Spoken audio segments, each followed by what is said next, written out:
RJ Harvey, the bump for me came through the process. He's won the pre-draft process for me, from seeing him at the Senior Bowl, talking to him at the Senior Bowl, seeing those quads, and then going to the combine and running the 4.4 flat, which was like, what? Did not expect to see that. And it's just only continued to grow for me. I know he broke out old, but he averaged 8.1 yards per carry against Power 5 opponents. Averaged 1,700 yards this year, 22 touchdowns. I love Harvey. And the one thing we have heard from NFL circles is that he's likely to be the next senior, the next non-underclassman after Traven Henderson of the backs to be drafted, which isn't really saying a lot because the next running backs are like Jarquez Hunter, Bashal Tootin in that conversation. But he's the next upperclassman. Scatterboo. Come on. And then Caleb Johnson. You are gonna live to regret all this Scatterboo. Listen, I'm old enough to remember I owned a Toby Gerhart jersey at one point. You're saying this just because he's white. So what? Well, that's because he wears a backwards hat. That doesn't mean I can consider him white or what? Well, you're saying like, why not think about like James? I'm old enough to remember James Conner looking just like Cam Scatterboo. Cam Scatterboo is not jacked like James Conner. Let me give you a Caleb Johnson comp here. Did you say Nick Chubb? Yeah. He looks a lot like Chubb. You want to know the answer? The answer to the test? Rarely will I kind of just put a cap on it and say, this is it. I'm going to put one on right here. Ready? Yeah. 6'1", 226 pounds. Running a 4.61, drafted with the 4th selection in the 2nd round. Broke out 18.9. TJ Yeldon. That's fine. But they're running. I mean, that's maybe for a size and like comps and stuff like that. I think Yeldon, talk about an upright runner. Yeldon also brought up, it feels like he brought a little bit more as far as the passing game and stuff. There's really not a lot that's been successful at that 6'1", 220 plus, running over a 4.5 in the 4.5s. Todd Gurley, I'll give it to you. Joe Mixon, 4.5 flat, not quite Caleb. I mean, that's good. There are a lot of people that compare Omarion Hampton to Joe Mixon in this class. Arian Foster, he's a 4.7 guy though. Okay, all right, dude. So let's just talk about Scatterboo because he's mine. So 5 and 6 for us are Harvey and Caleb Johnson in different orders. I have Cam Scatterboo at 7, and the reason I have him at 7 is because he's uber productive. He's a complete dog. He takes over football games. He's one of the most prolific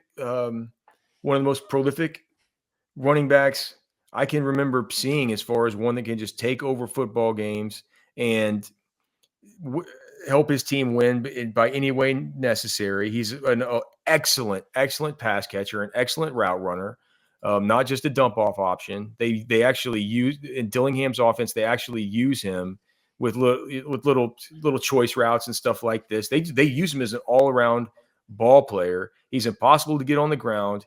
He is. I think that his superpower is his complete elusiveness. If he's not catching the ball, or if he's not going for 25 touches out of the backfield or whatever else, he's throwing touchdowns. He's scat, dude. Like I can't get it out of my head when just watching him. He was like, he put fear in the hearts of every opponent that was scouting them. You got to stop him first and foremost. The offense runs completely through him. It's going to be a huge loss for Arizona State to not have him next season. And to me, when I watch him, it reminds me of James Conner from college. It's just, that's been my comp the whole time. I think he's exactly right. I just think that calling him a Toby Gerhart or a Peyton Hillis or whatever is just because he's white. What do you think? How fast do you think Cam Scatterboo is? 4.57. He's as fast as Caleb Johnson. I don't know about that. I don't know if I agree with that. What, do you think he's faster? No, I think he's a 4.6 guy. I wouldn't be. I don't think he is. I actually think it's more likely that he runs that he runs some kind of 6.449 or something like that. Didn't he jump well? You think he's? Didn't he jump well? I think he had like a 39-inch vertical. Whoops. Or, I mean, does that scream sub athlete to you? No, but it doesn't scream that he's automatically going to run the 4.4. A 220-pound guy at just 5'9" with an awesome BMI, jumping 39.5 inches. I think he's fine. I don't think he's special. I mean, Maurice Jones-Drew, of all people. How can you watch the Texas game and not think that this guy's special? Because he didn't do a damn thing for 3 quarters.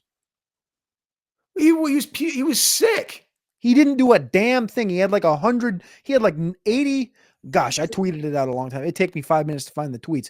He had like 81 yards on something like 18 or 20 carries or 20 touches through 3 quarters against Texas. And in the fourth quarter, the late third, early fourth quarter, on like 4 plays, he went from like 80 to like 210. Okay. Which is impressive. Don't get me wrong. I'm not going to say it's not. But they locked him down for 3 quarters. And it was the whole game plan. It's like, exactly. Shouldn't it be something to be said about that? Well, I mean, what else did you are the entire game plan for your opponent. Okay. Any of these other guys, the entire game plan? I would say Genty.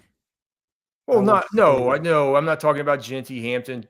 Well, MJD put him at running back 3 in the class, dude. I'm not sure I'm not sure how much I like that. I think Caleb Johnson is probably the circle guy on offense. Ollie Gordon is the circle guy on offense for Oklahoma State. Omarion Hampton's a circle guy. Ashton Genty's a circle guy. It was. Huh?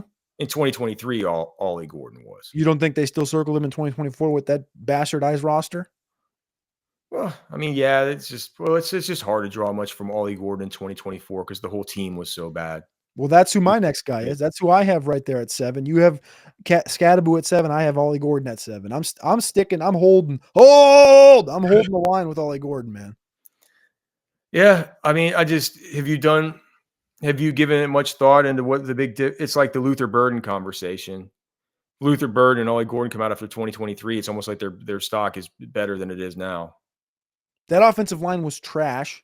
That quarterback play at Oklahoma State, I don't even remember the guy's name now. Bowman, Alan Bowman. Horrible.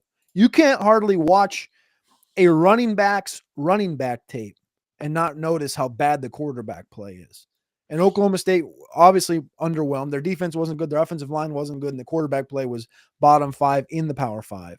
I don't blame Ollie Gordon for that because I saw games sitting on your couch when he had the first half against BYU and he broke one loose. And we looked at each other and I go, well, that's Ollie Gordon.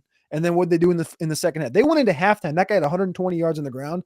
I put like $100 on him to surpass 170 in that game at halftime. And he had like 20 yards in the second half. Mm-hmm. Like they showed what he was. We knew he didn't go anywhere. We both sat there and watched it. Like he was there. The team surrounding him is what completely cocked him.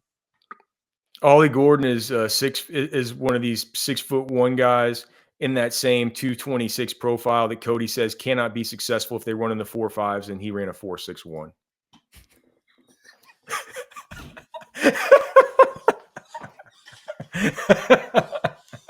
All right, let's so that's your number 7.